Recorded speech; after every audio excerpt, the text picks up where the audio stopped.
Welcome to Nomadic Sky's presentation on our trekking journey through the biodiverse gorilla highlands of southwestern Uganda.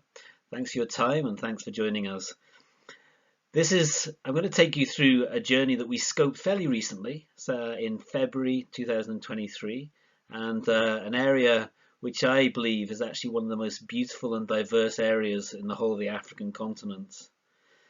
So let me tell you a little bit more about myself, a little bit more about Nomadic Skies. My name is Gavin Anderson. I'm one of the founders of Nomadic Skies Expeditions.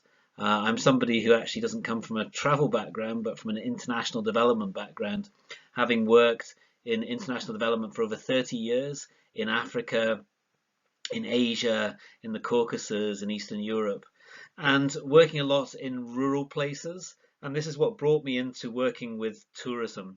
And we founded Nomadic Skies with an ambition of trying to experiment in the way that we travel in remoter areas. Currently, we work in 3 different areas. We started our trips in a beautiful area of northwestern Nepal, deep in the Himalayas, an area of Tibetan Bon culture that moves down into shamanic Hindu cultures. And then we developed our journeys into the southern parts of Armenia, the lost pilgrim and silk trade routes of southern Armenia. And now our most recent journey is into this diverse area of southwestern Uganda. This is an area I know very well. I lived in Uganda for 9 years. I've had a relationship with the country for about almost 30 years. And an area that I've always been drawn to. While I lived in Uganda, the expedition secretary of the Mountain Club of Uganda and then the chairman of the Mountain Club of Uganda. So I began to take groups here back in the 1990s. So it's a great delight for me to have developed this journey and have the potential to actually take people back on what I think is an absolutely superb part of Africa. So why Southwest Uganda? I think this photograph actually sums it up pretty well. It's an area of staggering beauty. It's actually an area of really volcanic landscape, very fertile, very green. It's an area where there are soaring volcanoes, the Virunga Volcanoes that you can see there in the distance. And they are actually Africa's 6th highest mountain range. To put it into context, they're actually higher than the Atlas of Morocco. The highest mountain in the range is actually on the Rwandan side. It is Karasimbi at 4,507 meters. On the Uganda side, there are 3 volcanoes that spread across the Rwandan, Ugandan and Congolese borders. That is Muhavura, which is the highest, as you can see on the left-hand side, which is 4,127 meters. There's Gahinga next to it and Sabinio. So they're the ones that we are walking towards.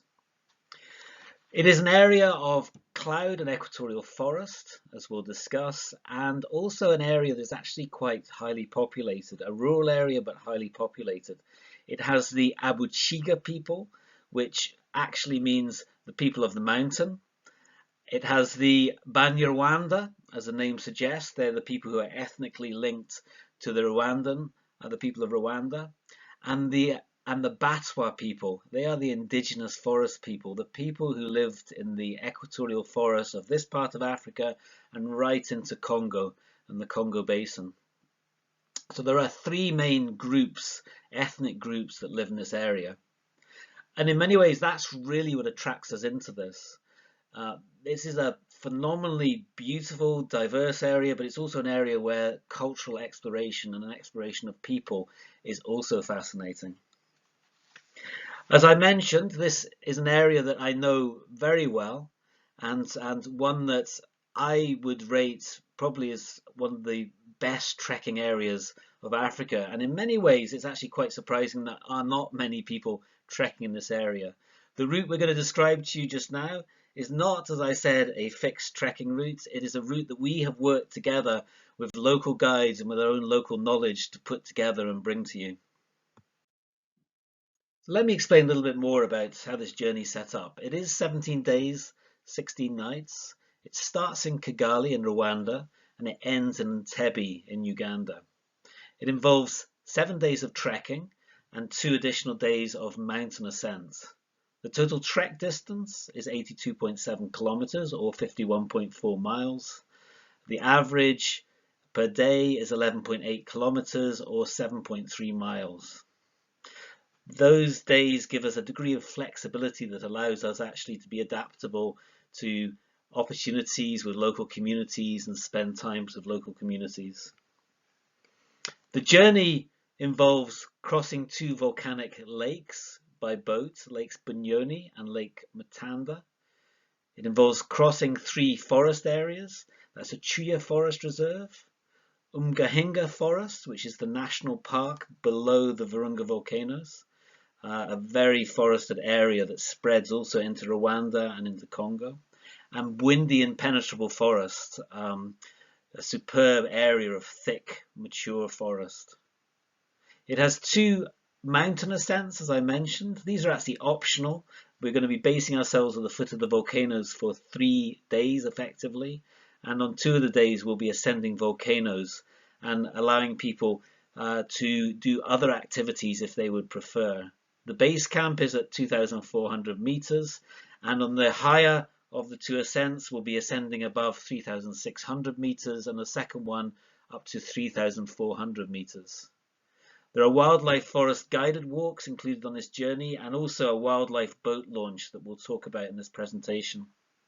We've also built into this some primate trekking days, chimpanzee viewing or tracking in the Kyambura Gorge, which is down in Queen Elizabeth, and an option to actually descend to see the mountain gorillas in Bwindi Impenetrable Forest. That's something that some people might want to do. It's a superb experience, an ecotourism experience. This experience is actually under a high demand to go with a small group and spend an hour with the endangered mountain gorillas.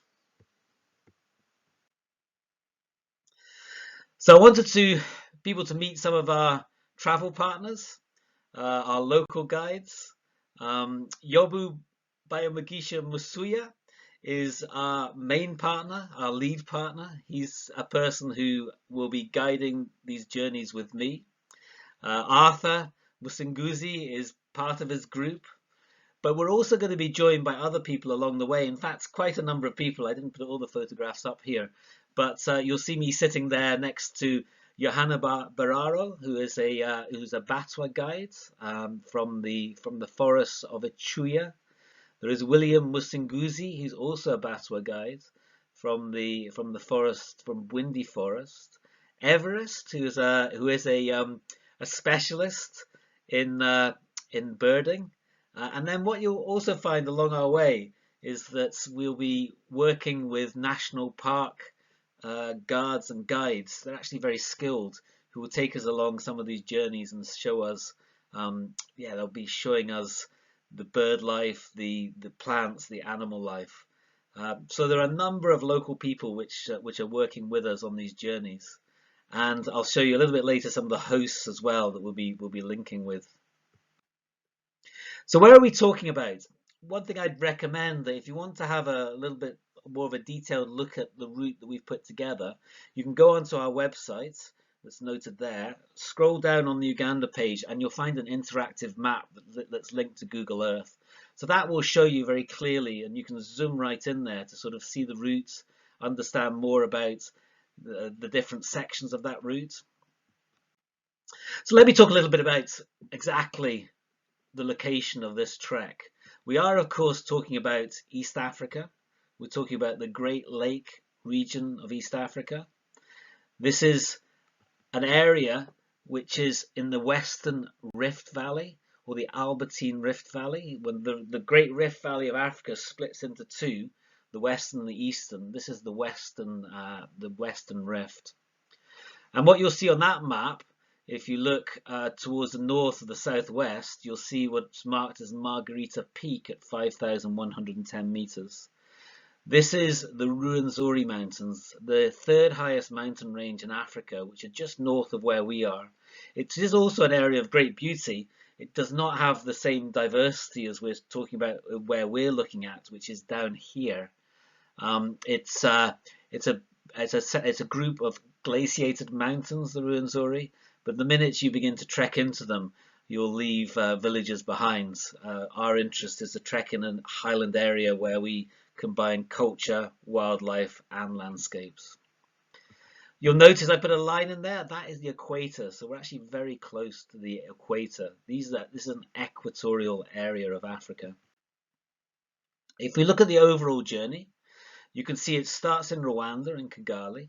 We move north up to where there's that cluster of tents and huts, which is our main trekking route.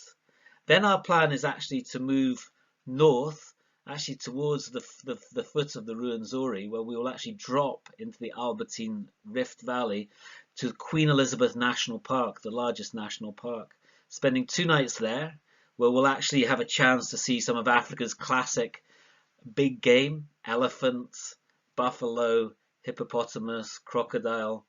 And then we'll head east and end our journey on the banks of the huge Lake Victoria, the inland sea, the largest lake in Africa, at Entebbe, where people would fly out from.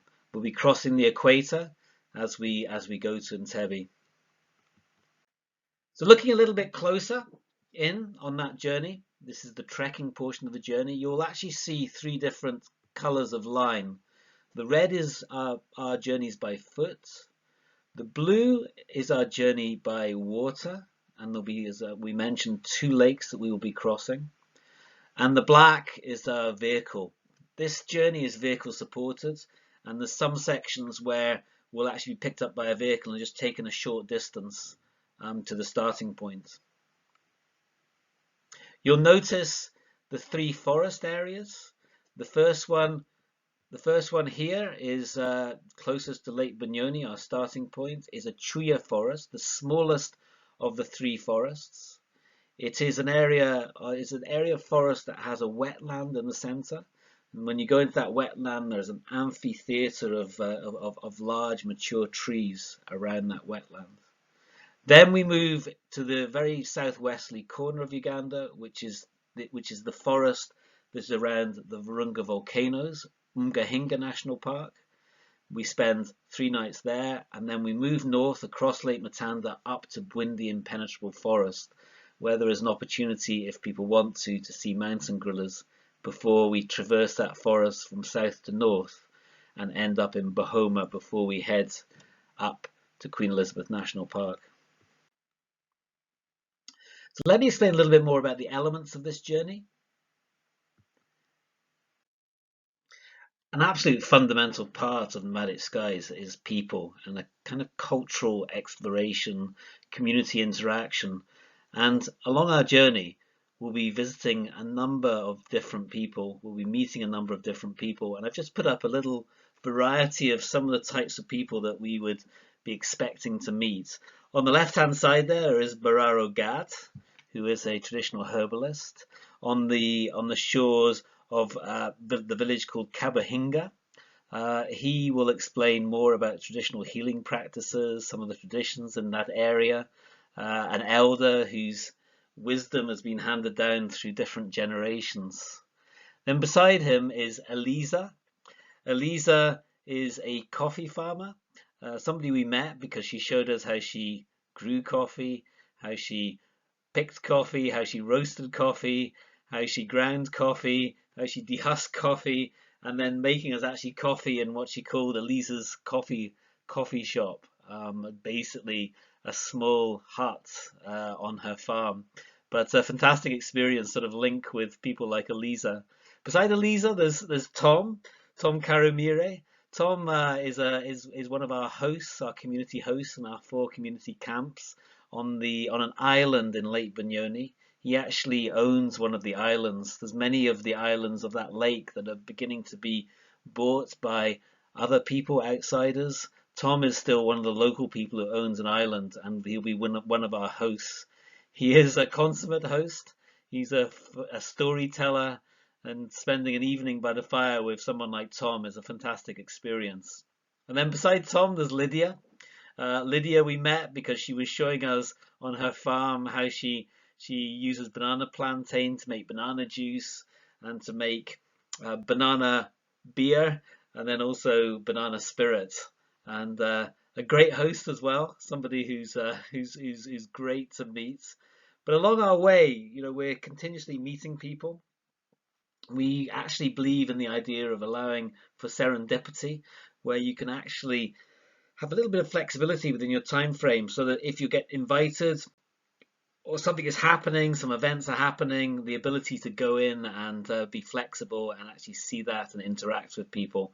So this is really one of the fundamental aspects to Nomadic Skies' journeys. Trails, village trails, paths and tracks are going to be part of our journey. As I mentioned, this is quite a heavily populated area, partly because it is so fertile, but we'll be moving across some beautiful village trails that take us across hillsides.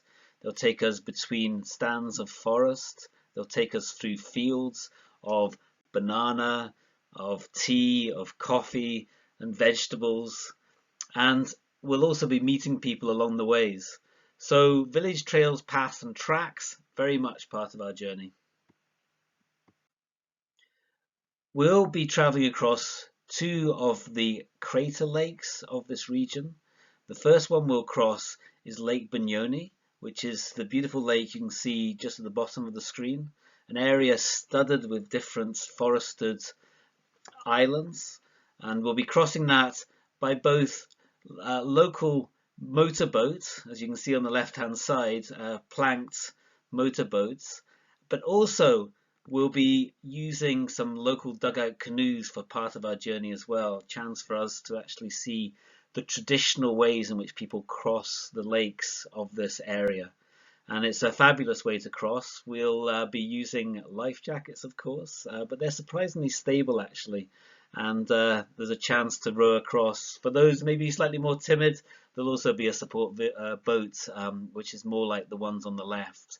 The trip up Lake Montane is a long trip. It will take over an hour, and but a beautiful trip, a serene journey going up with bird life. On Bunyoni, you'll find quite a lot of you'll find otters, but fabulous bird life as well. Crested cranes, ibises on the lake. Beautiful, beautiful area. The three forests on our journey are very different in nature. The Echuya forest has a wetland in the middle of it, with lobelia and tussock grass, surrounded by an amphitheatre of mature forest, pristine forest. Umgahinga, again, is very different, and we'll explore that in a little bit more detail. It's because it's rising up the Virunga Volcanoes. We go through different vegetation zones. And Bwindi, which is a hilly forested area, but it's an area where there are some big rivers, waterfalls, a superb green lush landscape, alive with not just vegetation but also wildlife and birds. What you'll find is that when we travel through Umgahinga and Bwindi Forest, we'll also be taking with us some of the park guards. You'll see two gentlemen there on the two sides of our team who have guns. Those guns are actually for protection from wild animals, because in these forests there are forest elephants, there are buffalo, there are wild hogs. So there are some animals that could pose a threat. Very, very seldom have they posed a threat to people walking through, but it's always a precaution to take armed guards with us on that. In the Echuya forest, the smaller one, there isn't the same need to take such armed guards with us.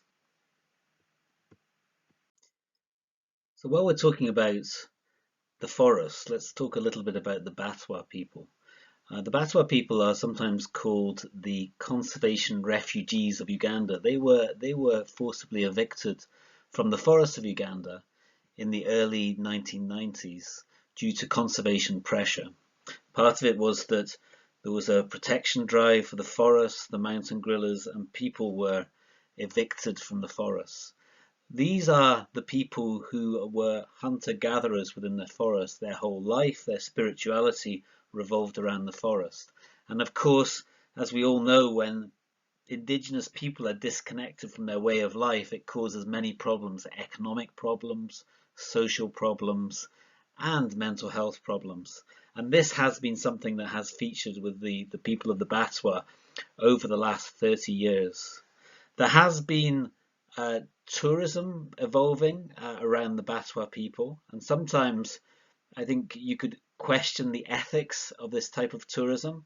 You have people who go to get photographed by the Batwa because, yes, another name for the Batwa people are the pygmy people. So people go and see Batwa to get photographed by them.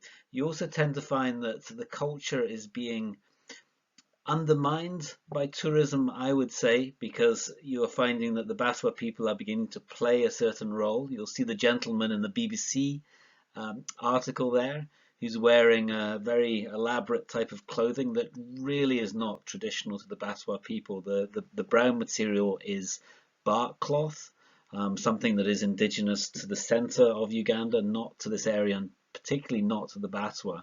You'll also see in that photograph that I picked up from the internet of the Batwa people wearing bark cloth, and of course adorned with cowrie shells, again not indigenous. To be very clear, the focus that we have on nomadic skies is far from this. What we're aiming to do is to start working with the Batwa people to act as guides through the forest, to tap into their indigenous wisdom and their indigenous knowledge. And here we see two of the guides that you saw earlier, Johanna and William, who are guiding us through Achuya and Windy Forest. And we will have them with us. And our approach with nomadic skies is also to encourage younger Batwa to come with the elders so that we assist in the process of keeping this indigenous wisdom and knowledge. What I have to say about recently taking Batwa through the forests, Batwa guides through the forest, is that you learn so much. Despite the fact that they have been evicted from the forest for 30 years, they still have a lot of spirituality, connection, wisdom about the forest. So it's a fascinating way to travel, and it's something that we in Nomadic Skies believe very passionately about. And you'll see us being guided here through the forest with our local Batwa guides. I really do believe that this is something that's very important. What you'll also find is that the Batwa people are often treated in a racist way by local people, and if we can break down some of the stereotypes as well around Batwa, I think that's a way in which travel could actually be very beneficial. One of our ideas is to actually work particularly with William, who's there on the bottom right hand side, who speaks superb English, and see if we can work with him in a way that he actually becomes not just a forest guide, but actually starts guiding more broadly across our journeys. This is something that can break down, I think, strong stereotypes around the Batwa people. So an important part of our journey will be the time we spent down in the very southwesterly corner. This is, as I said, the area where you have the volcanoes that spread across the Rwandan, Ugandan and Congolese borders. There are 3 main volcanoes, and we'll be spending 3 nights down and 3 days in that area. One of our days will be spent at a camp, a community camp, coming through Windy Forest, on the old Batwa trails, visiting Guruma Cave, which is an old ancestral abode of the Batwa people. We will then come to a base camp for the 2 volcanoes that we will be climbing, Sabinio, which is the one on the bottom left, which is actually split between 3 different countries, and Gahinga. When you climb the Virunga Volcanoes, what you see is you go through vegetation zones, spectacular vegetation zones. You go through thinner forest that has actually been reclaimed from some of the fields that had encroached on the national park. Then you move into much larger, pristine, virgin forest, and then you go through a bamboo zone, thick bamboo, and then you move into an almost otherworldly, as you begin to ascend, you move into an otherworldly area of giant heathers and lichens. When you get to the peaks, you've moved into an area of what is known as high alpine African forest and vegetation. And it is like a botanical wonderland. These photographs are from Sabinio. Sabinio is a kind of broken volcano where the caldera has collapsed. So it's a series of quite steep ridges. But across the whole of those ridges, you'll find this lush landscape of giant ground cells, giant lobelias, and sunbirds on those, and carpets of the most spectacular flowers. As I say, a kind of botanical wonderland at the top of these mountains. Our journey, of course, will focus quite a lot on wildlife. We'll see a lot of primates. We'll also see rather spectacular amphibians.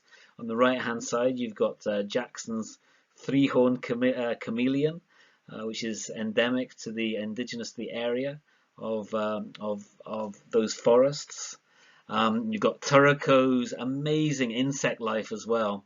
And this is really definitely part of the highlight of this journey is the wildlife that we will be seeing along this journey. Then we must talk about the mountain gorilla tracking. On our journey, we have made space for people to be able to purchase tracking permits to go and spend 1 hour with some of the habituated families of mountain gorillas in the area. I'm sure many of you are aware that this is actually viewed as one of the sort of successes of ecotourism in the world. At one time, there was a real threat that actually mountain gorillas would be completely eradicated and they would become extinct in the wild. And back, as you can see in this graph, back in 1981, there are only estimated to be 254 gorillas. There are now over 1,000, and the numbers are continuing to grow. And part of that is down to the fact that the government, the local communities are much more in favour of conservation because they see tourism in this area as a benefit. What I have to say about the tourism is a lot of the tourism that's happening in this area is pretty fast tourism. People coming in by four-wheel drive vehicle to stay in quite luxury lodges, to go and see the mountain gorillas and then move out fairly swiftly to other national park areas. The way we'd be travelling through this is quite different. But there is an opportunity to do that, and where we'll be doing it is in the windy impenetrable forest. This graph actually shows the growth of the number of gorillas, and the orange bit that you see there shows actually the habituated gorillas. So there are quite a lot of gorillas. When you go up to see the gorillas, you go in groups of 8, and you spend 1 hour with a family of the gorillas. The cost in 2023 for that was $700 US. So it's not something that is cheap, but it's something that's in high demand. What we have also fitted into our journey when we move down to Queen Elizabeth National Park is to go and do chimpanzee tracking. And that is actually dropping into a forested gorge that's carved into the savanna landscape of Queen Elizabeth National Park, the Kyambura Gorge. An amazing place. It has a muddy river at the bottom that's alive with the honking of a hippopotamus. You'll hear the cries of the chimpanzee as you're moving down into there. And seeing chimpanzees is a very different experience from mountain gorillas. You can kind of see the mountain gorilla experience being relaxing. Chimpanzees are active, they're noisy, and what you'll generally see is them moving through on the ground. You'll see them up in the trees, feeding. Sometimes you'll see them play fighting each other. You might even see them hunting. Very different experience from the mountain gorilla type of tracking, but something I think is really quite special, and that, as I say, is something we have integrated into our journey. When we go down into Queen Elizabeth National Park for 2 nights, we'll have a chance to see some of Africa's bigger game. I mentioned previously that there are forest elephants in Bwindi and in Umgahinga, but it's very unlikely we'll actually see elephants or buffalo in those forests. They are so thick. Where we're 100% guaranteed to see elephant, buffalo, hippopotamus is in Queen Elizabeth National Park. And our journey will take us down the Kazinga Channel, where we'll actually have a chance to get very close to these animals. What you're seeing there are groups of elephants at the heat of the day coming down to water themselves. You get crocodiles basking, you've got the monitor lizards, you've got the different types of deer.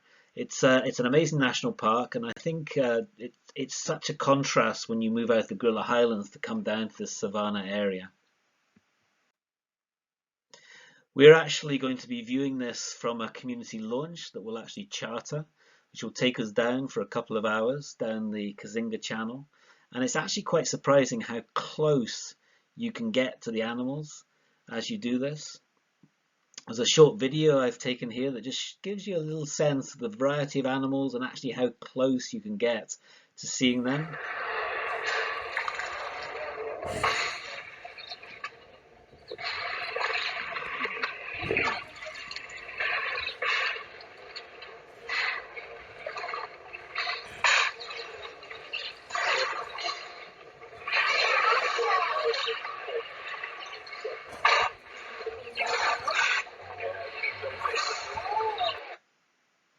So I won't quite make a BBC wildlife photographer, but it gives you a sense that the great thing about being on a boat is that they're not intimidated by the boat, and you can actually get incredibly close.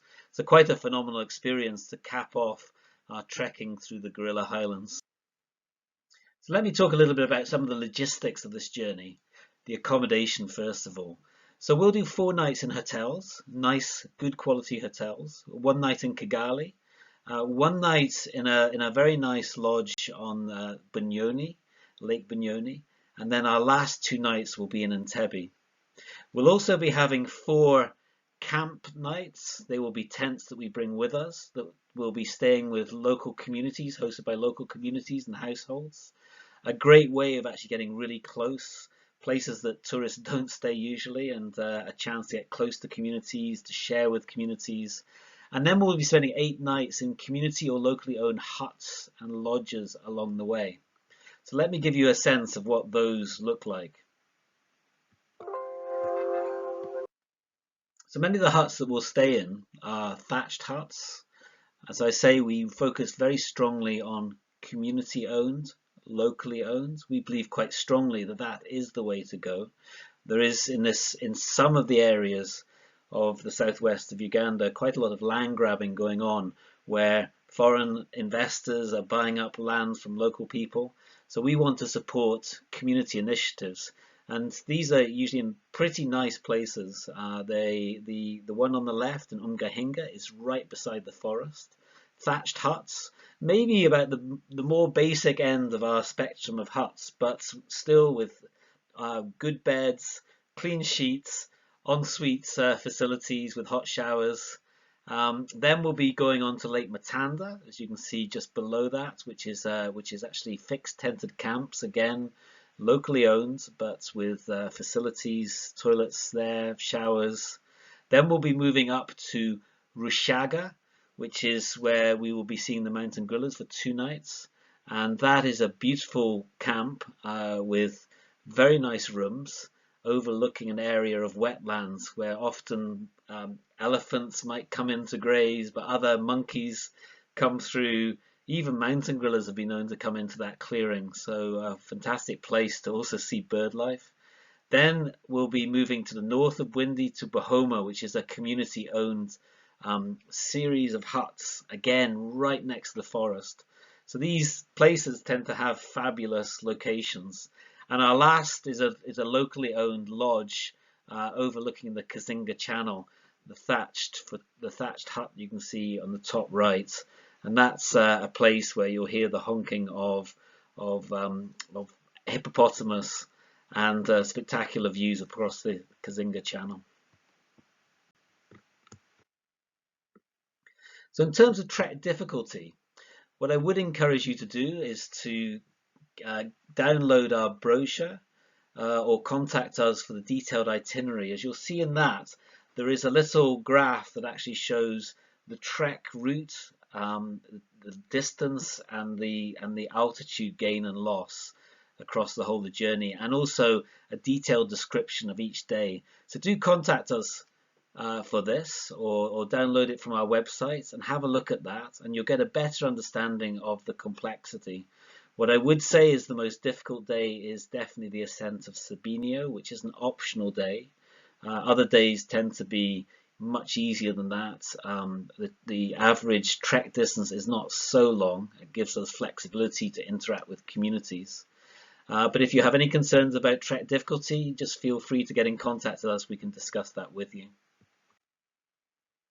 In terms of climate and weather, this is obviously an area very close to the equator, so the difference in temperature throughout the year is very, very little. And in fact, this is a wonderful climate to trek in. We're generally talking throughout the year about the sort of lower 20s, 21, 22 degrees. In the sun, maybe it feels a little bit hotter, mid 20s, but not much hotter than that. And at night it cools down. Never gets particularly cold, but 13, 14 degrees. Again, actually a very nice temperature to camp in.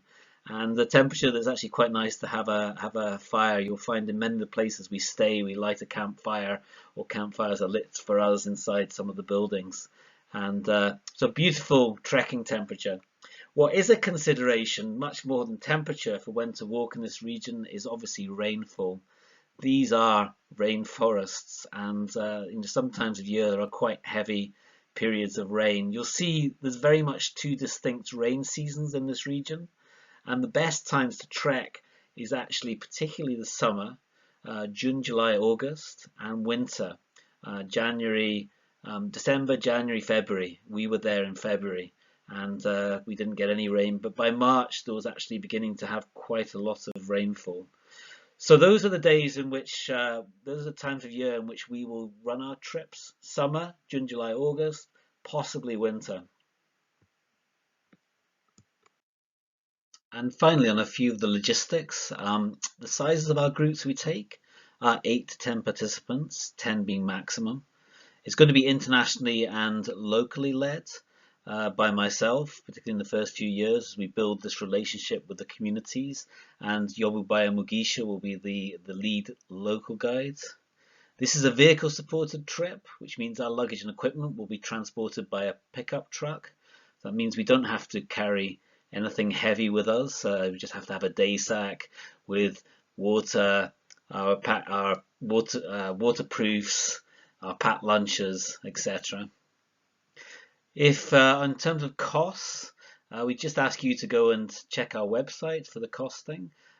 We don't book flights, so our costs tend to be from the point of arrival, which in this case is in Kigali, to the point of departure in Entebbe.